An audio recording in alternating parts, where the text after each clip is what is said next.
Hello everyone, welcome to my channel. This channel is an educational channel. We look at theories of everything, all-encompassing theories, paradigm shifters, dead crackpots who put together magnum opuses that are all in jeopardy of being thrown on the trash heap of history, and other things that I think might benefit your life, maybe in the way that they maybe have benefited mine.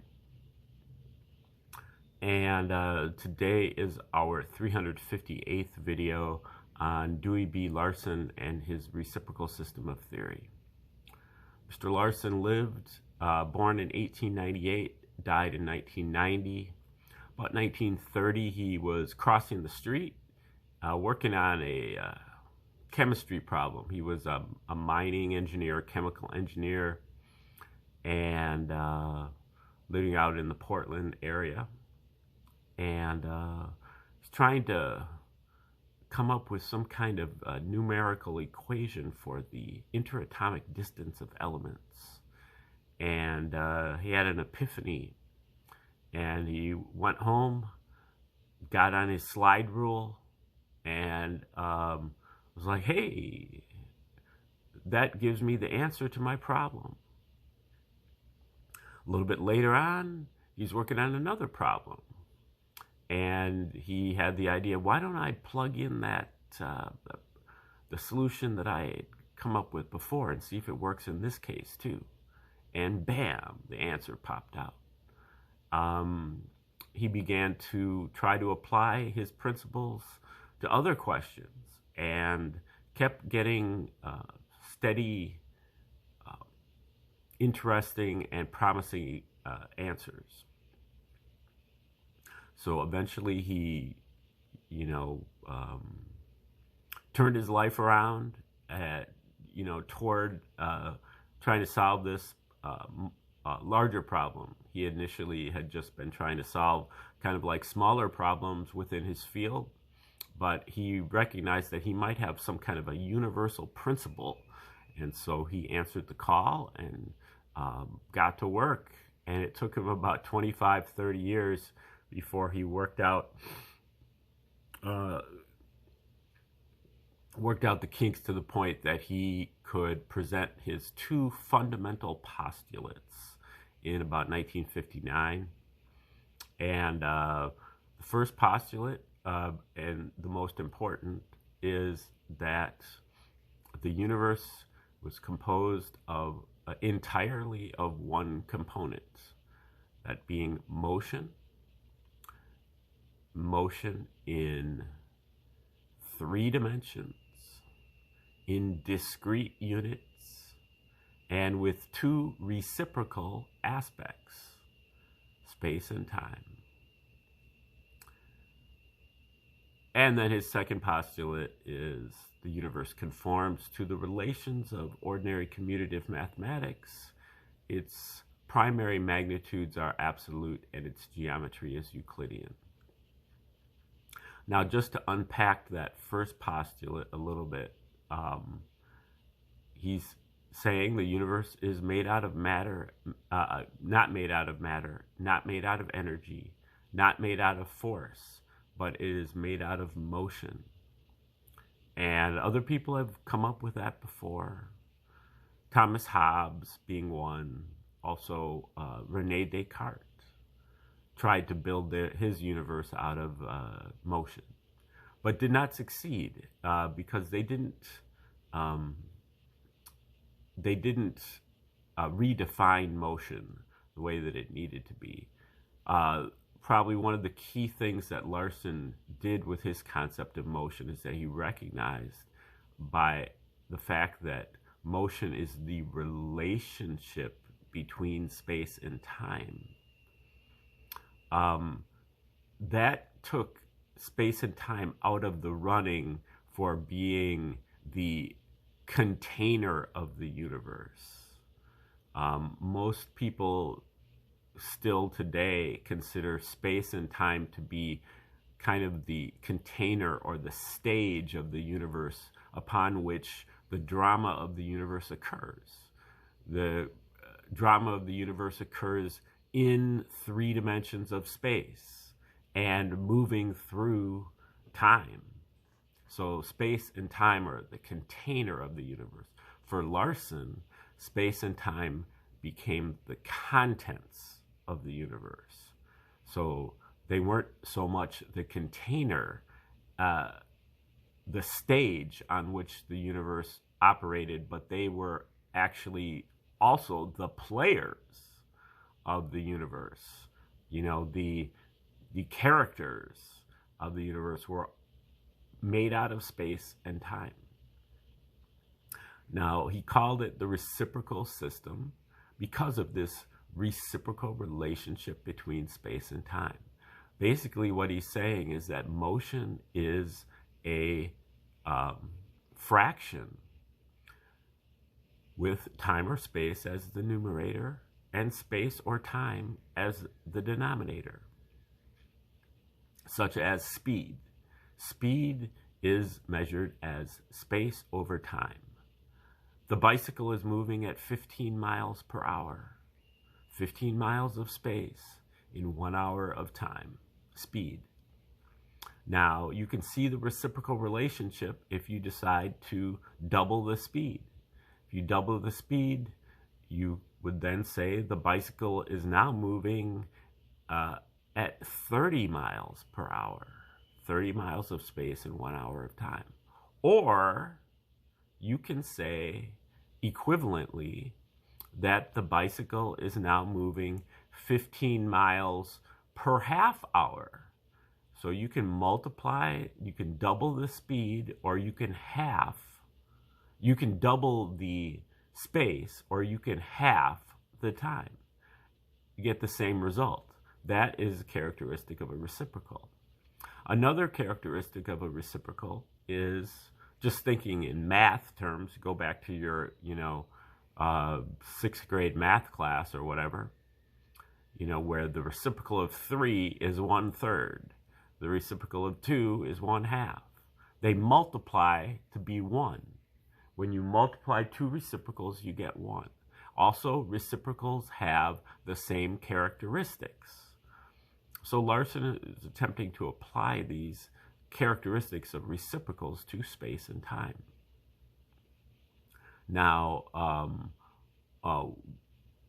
one thing that he's doing, he's saying that space and time do not exist separately. They only exist together in motion. And they have the same qualities. And so if you observe one quality in one, it also exists in the other. And that's first where he's getting the 3-dimensionality. You look at 3 dimensions of space, coordinate space or volume,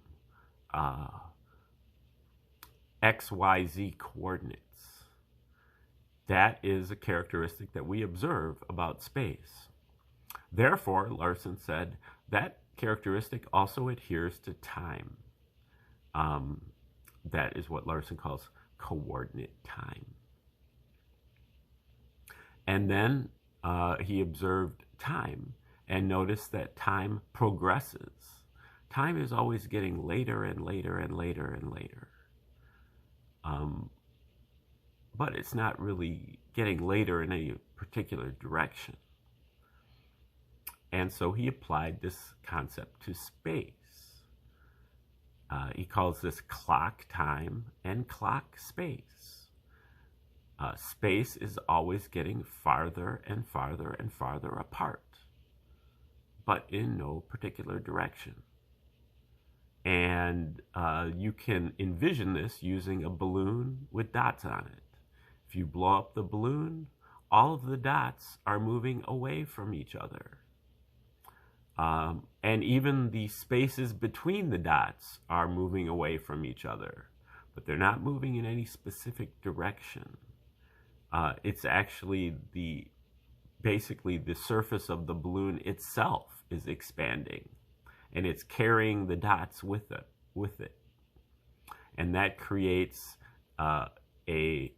what Larson calls a scalar motion. That's a motion with a magnitude, but no specific direction. And that's also been observed by scientists looking through their telescopes, determining that all of the distant galaxies are moving away from each other. Now, they use this to justify the really shaky concept of the Big Bang, that at some point in the distant past, all of the matter of the universe was confined to one singularity, and then there was a giant explosion, and the fact that all of the distant galaxies are moving away from each other is evidence of that explosion. Or it could just be that space is expanding and the distant galaxies are going along for the ride. So, so basically we've got the universe is composed entirely of one component, motion.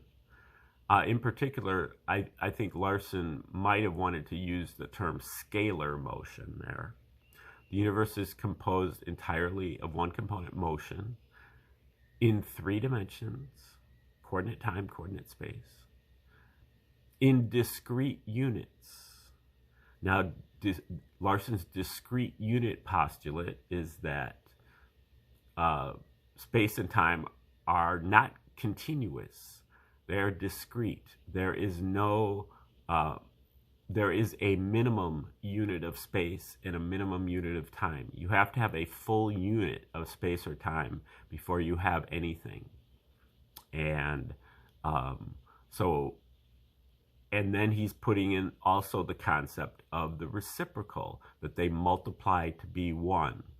If you have exactly 1 unit of space in 1 unit of time, you have the speed of light, which Larson refers to as unit speed.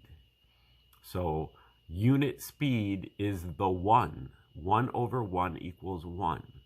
Unit speed is the 1 that unites all the reciprocals in Larson's system. So this creates a boundary.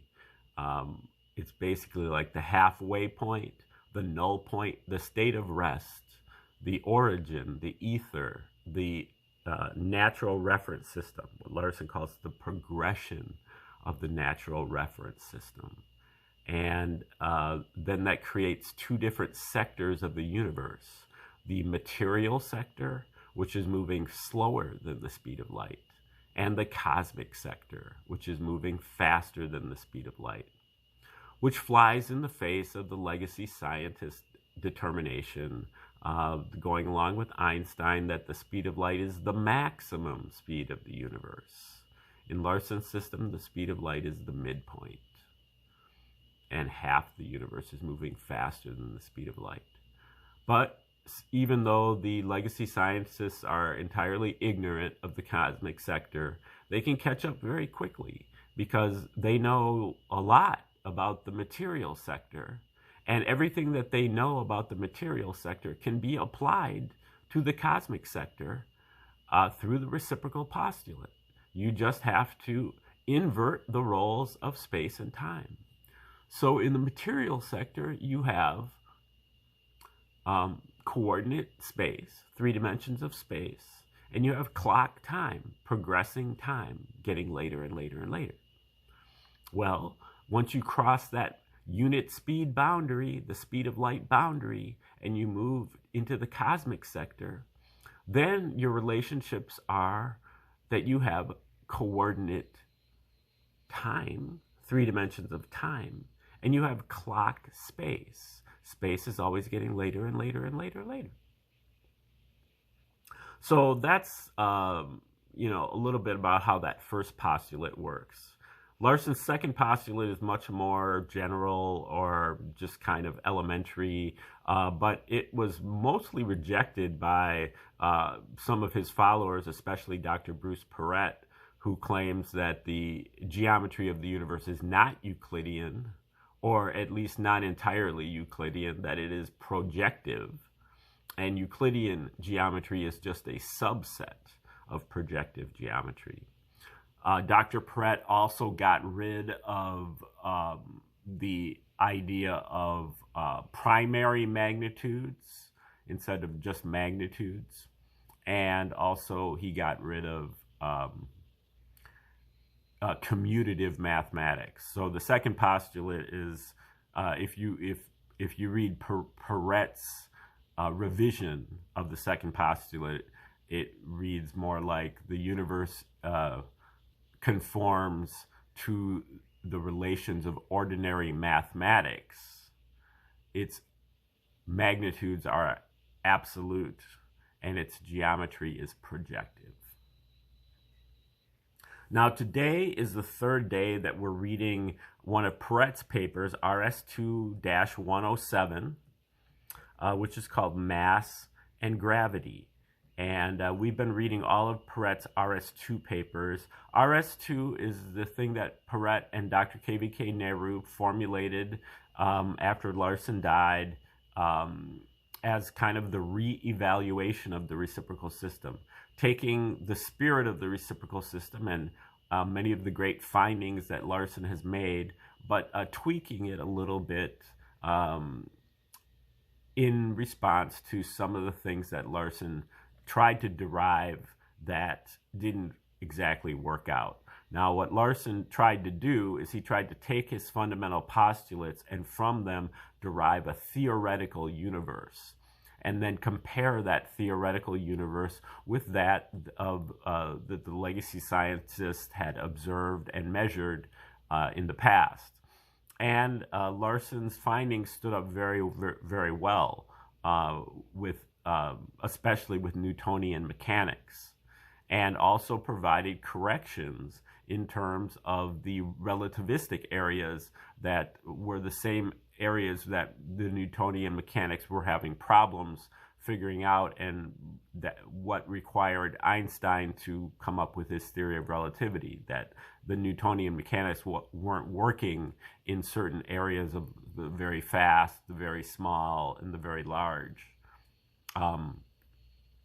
But there were still some sticking points, and so Dr. Peret tried to come up with RS2 and try to kind of almost modernize the reciprocal system using some things that Larson didn't really know about or knew about dimly, such as non-Euclidean geometry, complex numbers, computer imaging, and a few other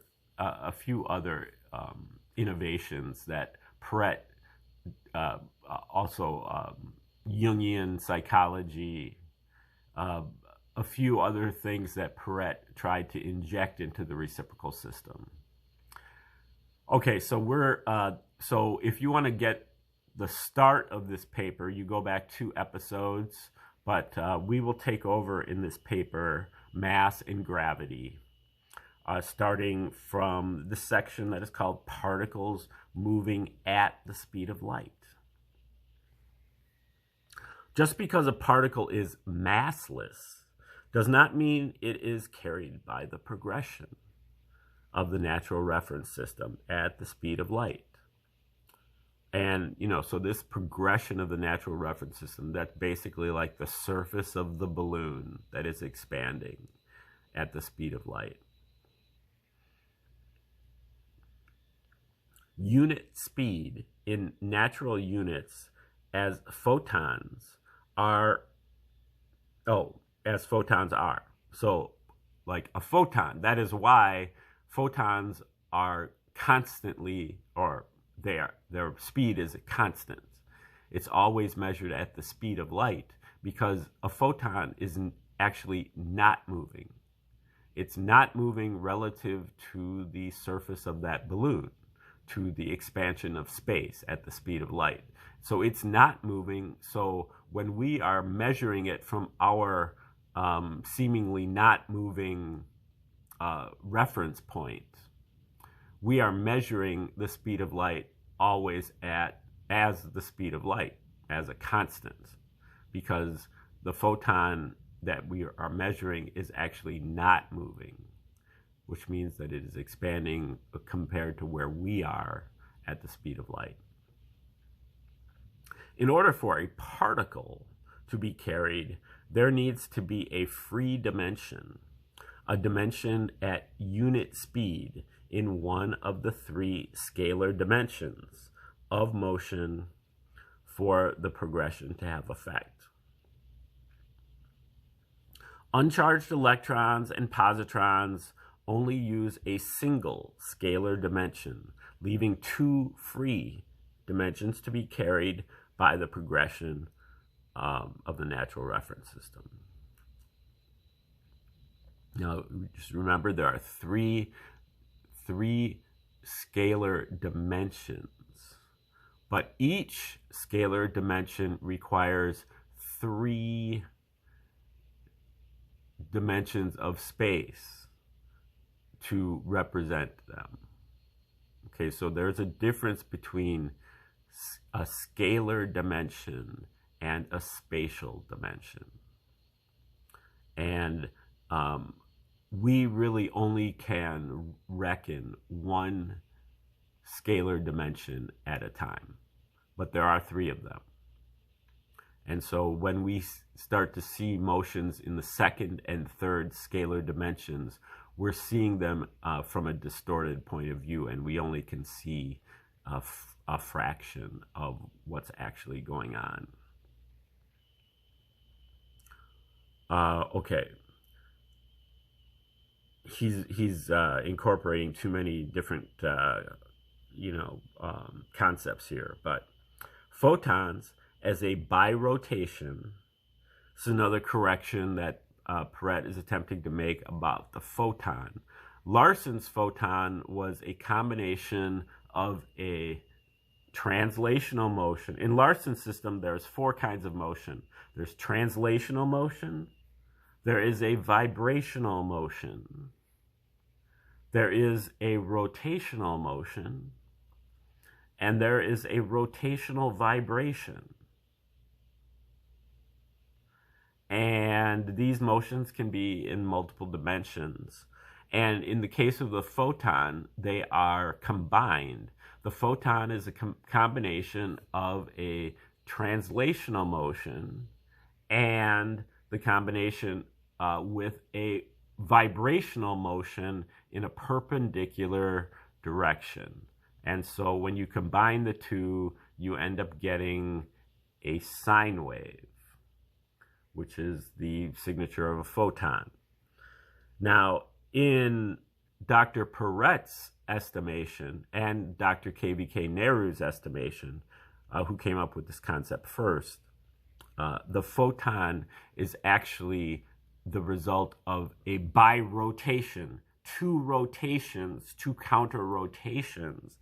When added together, they also create a sine wave. So he's saying that the photon is the result of a birotation. Photons as a birotation use two scalar dimensions, basically a positron-electron combination. And positrons and electrons are rotating units. An electron is a rotating unit of space, and a positron is a rotating unit of time. And so when you combine the two, you get a birotation.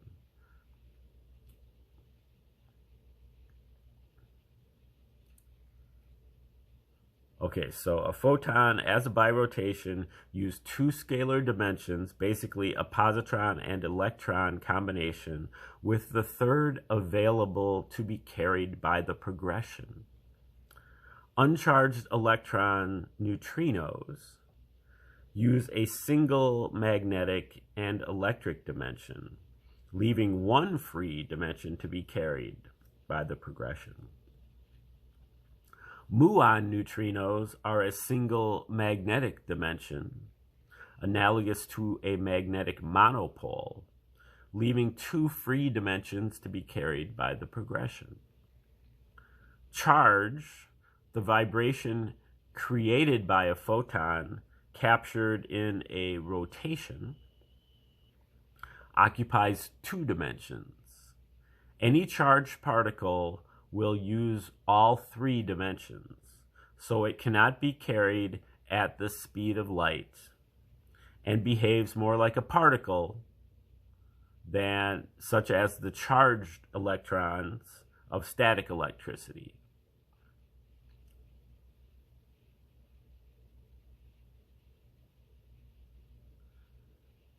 Starting with the proton, all three dimensions are occupied, so atoms are never carried by the progression.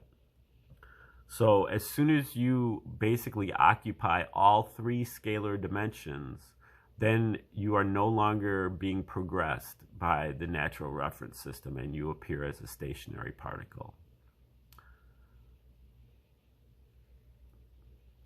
Okay, now we're at the next section. I'm sorry, this article is kind of difficult because there are just a lot of concepts that Peret's bringing to bear all at once. We'll start this section. It's called Directional Reversals and the Rotational Base. This is an article Peret probably should have taken him 50 pages to write this, but he tries to write it in 5 pages. So, okay, just to start this section, Larson considered only linear velocity to be primary because he was thinking in spatial terms where the concept of rotation required 2 dimensions. But consider the case of an astronaut with a baseball out in the vacuum of space where no other forces are present. He can do 2 things with that baseball. Throw it, where it will continue to move at a linear velocity forever in a straight line, or spin it, and it will rotate an angular velocity forever. In Eastern philosophy, linear motion is yang and angular motion is yin. Spin is yin. A primary angular velocity is every bit as probable as a primary linear velocity. Okay, so that's another innovation that Peret attempted to, impose on the reciprocal system is the Taoist Chinese philosophy, in particular yin-yang philosophy. He thought that Larson approached the reciprocal system in way too much of a yin manner, and Peret attempted to kind of inject more of a yin-yang duality into the reciprocal system. And he saw that the yin was rotation. In Larson's system,